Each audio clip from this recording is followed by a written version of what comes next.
Makikita natin si Gong kasama ang kanyang anak na babae sa isang bangka, birthday ng kanyang anak kaya't niregaluhan niya ito ng walkie-talkie, samantala ay tuwang-tuwa ang mga tao nang makita nila ang naglalarong mga dolphin sa dagat, at wala silang kaalam-alam na tumatakas pala ang mga ito sa isang dambuhalang ahas, pagkatapos ay bigla silang inatake nito kaya't tumagilid ang kanilang bangka, at nahulog silang lahat sa tubig at tinangay naman si Gong sa pampang, at nang magising ay hinanap niya ang kanyang anak ngunit hindi niya ito makita, pagkatapos ay narinig niya ang boses nito sa ibinigay niyang walkie-talkie kanina, at nalaman nila na marami din palang nakaligtas sa kabilang pampang, at nakita ni Gong ang kanyang anak doon kaya't gusto niyang puntahan ito ngunit pinigilan siya ng isang lalaki, dahil nakita pala nito ang isang napakalaking ahas na gumagalaw na nasa likod ng mga tao, pagkatapos ay biglang nilamon nito ang mga tao ng isang kagat lang, at makikitang naghahagisan ang mga tao sa ere, gustong iligtas ni Gong ang kanyang anak kaya't tinakbo niya ito, ngunit pinigilan siya ng isang lalaki upang mailigtas, nakita na siya ng kanyang anak ngunit nilamon na din ito ng napakalaking ahas.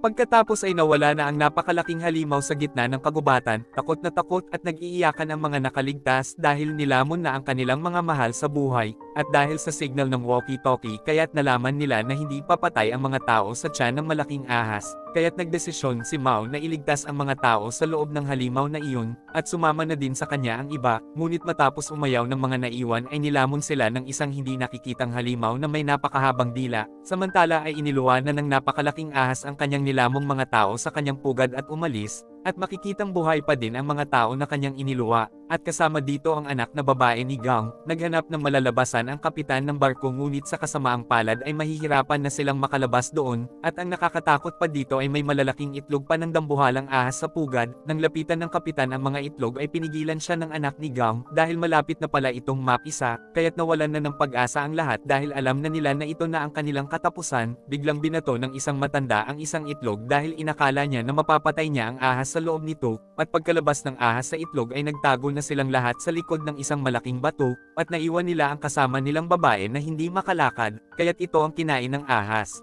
Samantala sa kagubatan ay hindi pa din nakikita nila Gong ang malaking ahas at ang pugad nito, kaya't nagpahinga muna sila ng ilang sandali, pagkatapos ay biglang pinaluputan ng mga balag ng puno ang mga kasamahan ni Gong, ibig sabihin na pumapatay ang punong iyon, nailigtas nila Gong at Mao ang iba nilang kasamahan ngunit nahila at napatay naman nito ang isa, at sa kuweba ay pinatay ng matanda ang isang anak ng halimaw na ahas, samantala ay binigyan ni Mao ng sandatang kahoy si Gong upang makatulong itong labanan ang halimaw na ahas, uminom ang kasama nila Gong sa pampang, at pagkatapos ay bigla siyang inatake ng isang lumilipad na pirana, ngunit napigilan niya ito at nagawang may hagis sa ilog, at pagbalik nito ay inatake na siya ng sandamakmak na mga pirana na lumilipad, kaya't agad niyang sinabi ito kila Gong.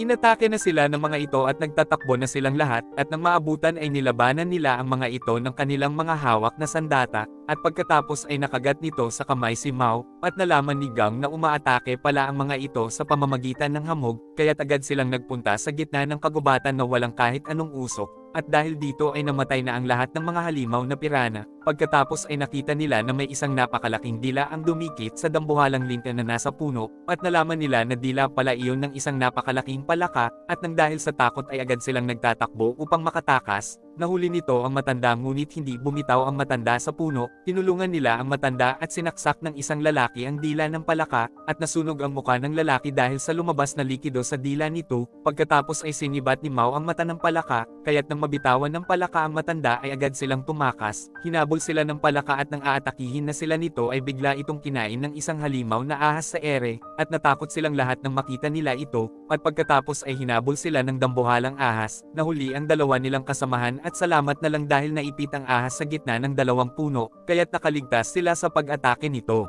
Ngunit nakain nito ang isa nilang kasamahan, pagkatapos ay nagsitalunan sila Gong sa tubig upang hindi sila makita ng ahas, samantala nang maramdaman na umuuga ang lupa ay nagkunwaring patay ang mga nakaligtas sa kuweba upang hindi sila atakihin ng malaking ahas. Iniluwanan ng ahas ang kinain niyang kasamahan ni Gong kanina, ngunit nagalit ito nang makita na patay na ang kanyang anak, At pagkaalis ng ahas ay sinubukan nilang makaalis doon at iniwan nila ang anak ni Gang. Nabasag na ang mga itlog sa kuweba kaya't kinausap ito ng anak ni Gang at sinabing kasamahan niyo ako at hindi ako pagkain, kaya't inakala ng anak ng ahas na ito ang kanyang ina, at malapit nang makalabas ang matanda sa kuweba, ngunit naging makasarili ito at hindi na tinulungan ang kanyang mga kasamahan, pagkatapos ay pinatay ng isang ahas ang kasamahan nilang lalaki, samantala ay nakakita sila Gang ng isang kakaibang bahay sa gubat, at isang laboratory pala ito, pagkabasa ng mga libro ay nalaman nila na nagpupunta pala ang mga tao doon upang mag-research ng mga nilalang.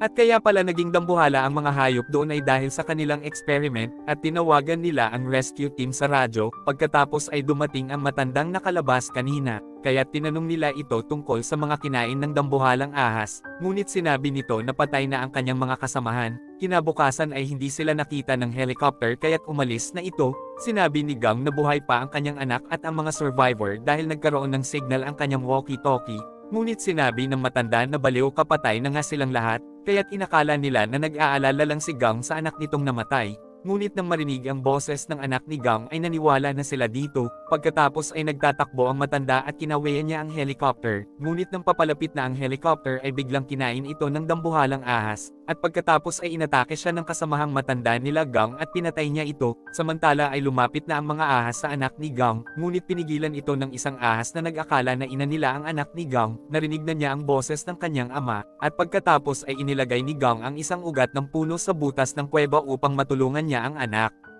Ngunit biglang dumating na ang dambuhalang ahas, at nang aatakihin na nito si Gang ay pinalakol ni Mao ang mata nito, at nang kakainin na ng napakalaking ahas si Mao ay sinibat naman ng kanilang kasamahan ang kabilang mata nito, hindi pa din makaakyat ang dalawa kaya tinulungan sila ng kapitan, ngunit inatake naman ito ng mga anak ng dambuhalang ahas, at sa wakas ay nakaahon na sila, nakarating na ang matanda sa pugad at nahulog siya sa butas nang mapatid siya sa pinatay niyang matanda kanina, kaya't kinain siya ng mga anak ng dambuhalang ahas, samantala ay patuloy pa din tumatakas sila Gang sa halimaw na ahas, nilabanan ito ni Mao at nagpahabol sila sa gubat kung saan mayroong dagtang itim na pwedeng sindihan, ngunit nalaman ng ahas ang kanilang plano at umalis ito, pagkatapos ay bumalik si Gang upang tulungan sila Mao, isinawsaw na ni Mao ang kanyang stick na may tela sa dagtang itim ng puno, at nang babalik na si Gang sa gubat ay sinabi nila Mao na tumakbo na kayo, at paglingon ay nakita ni Gang na kinain na naman ng ahas ang kanyang anak.